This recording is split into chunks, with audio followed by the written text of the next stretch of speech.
Bonsoir à toutes et à tous, bienvenue dans votre nouveau journal Tout en images. Nous sommes le mercredi 19 juin 2024, il est 18 h, voici les titres. Nous commencerons avec Banlieue Scène Nationale qui vient de dévoiler sa programmation 2024-2025.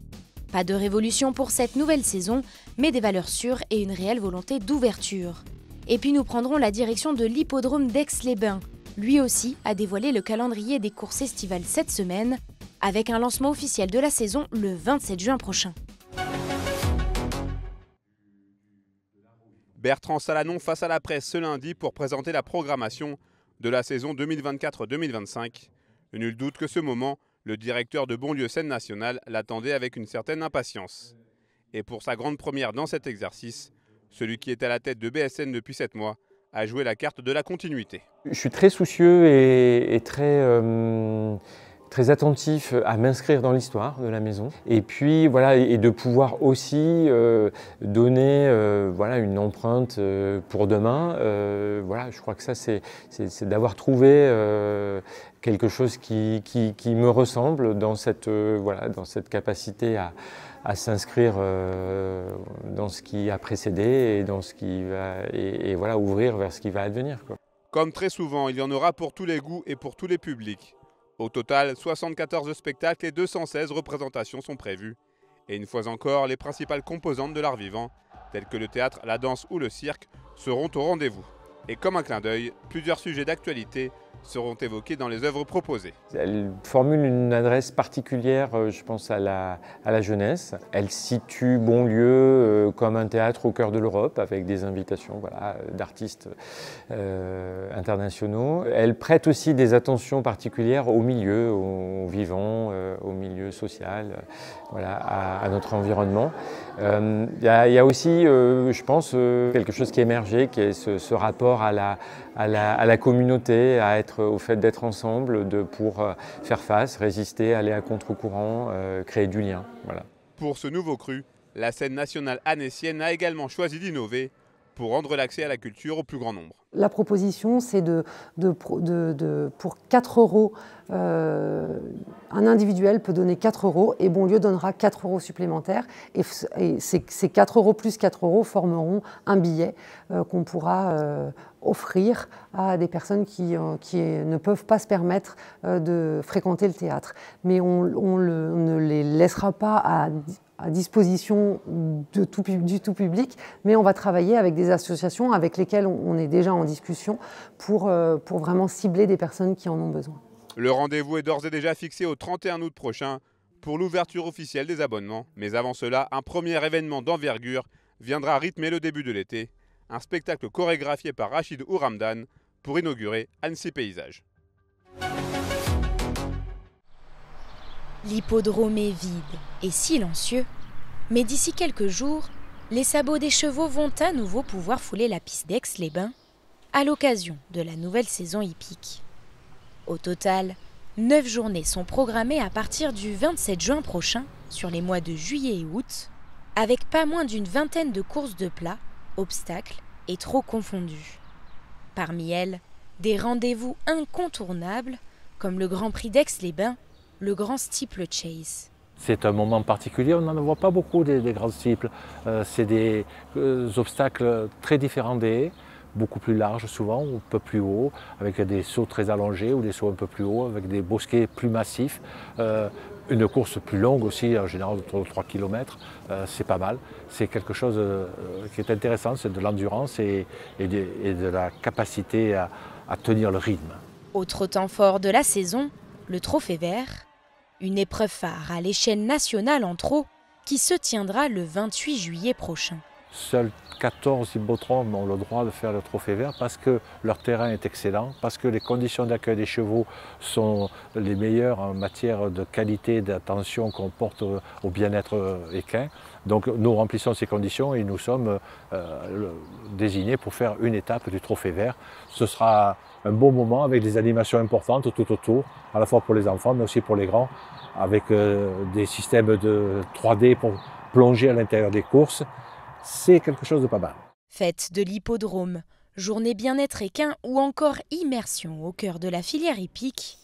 Pour les visiteurs, la Société des courses prévoit aussi un vaste programme d'animation, avec en particulier une journée plutôt ludique début août. Le dimanche 4 août et le mardi 6 août, les dromadaires sont de retour à Aix-les-Bains, donc avec des courses d'animation le dimanche et des baptêmes à dos de dromadaires le mardi pour le public. Ce ne sont pas des courses officielles, il y a 5 dromadaires qui vont concourir avec 2 jockeys professionnels et 3 personnes qui seront des amateurs, des personnes qui sont monitrices, donc 3 jeunes filles monitrices au centre équestre d'Aix-les-Bains. Cette année, un accent a aussi été mis sur le confort des chevaux et des compétiteurs, avec le remplacement d'un nouvel obstacle sur la piste, l'ajout de brumisateurs sur le rond d'arrivée le long de la piste retour aux écuries et de 2 miroirs pour les photos.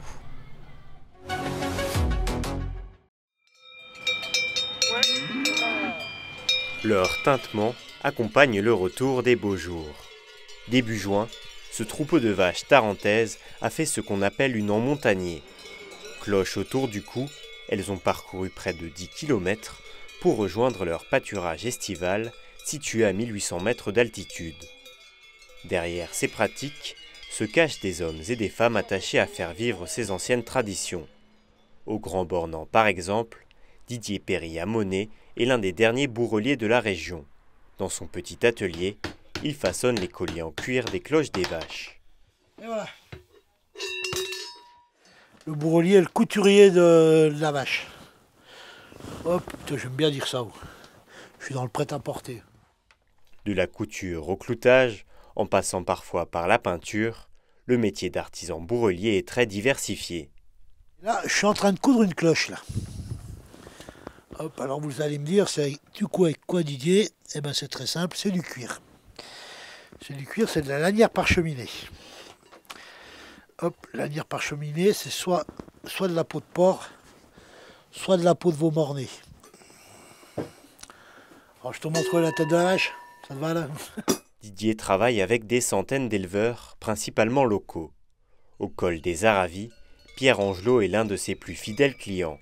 Cet amoureux des bêtes est aussi un amoureux des cloches. Dans le grenier de sa ferme, il entrepose son précieux trésor. C'est le petit plus, voilà, quand on aime les cloches, quand on est passionné, eh ben voilà, on se fait plaisir 2 fois par an en les mettant au cou des vaches. Et puis après, sinon, on les admire, on les regarde, et puis de temps en temps, on passe devant. Chacune des vaches de Pierre possède sa propre cloche. Elles ont tout un son différent, ce qui lui permet de les différencier. Ces cloches ont donc une utilité bien précise. Au-delà du côté folklorique, il y a le fait aussi que la nuit, elles couchent dehors. Le matin, on va les chercher, souvent il fait nuit, donc ça nous permet de les retrouver. De savoir chacune d'elles, parce que là elles sont toutes rassemblées autour de nous, mais le matin c'est pas le cas, donc ça nous permet de les retrouver, de savoir où elles sont.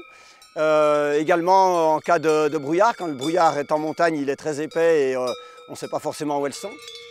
Pour le côté plus folklorique des cloches, c'est dans le Chablais qu'il faut se rendre.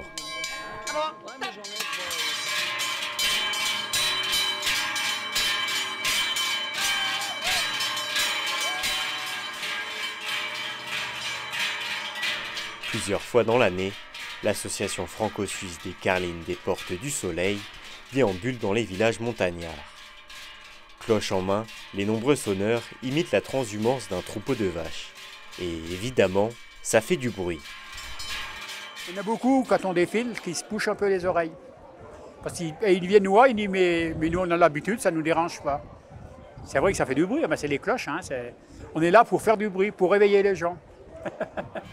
Attachés à leur territoire, ces sonneurs aiment se retrouver pour faire vivre ces traditions alpines. On est toute une bande de copains, et puis il y a les fêtes, les festivités, puis on aime bien tous les sonnettes, les sorties entre la France et la Suisse.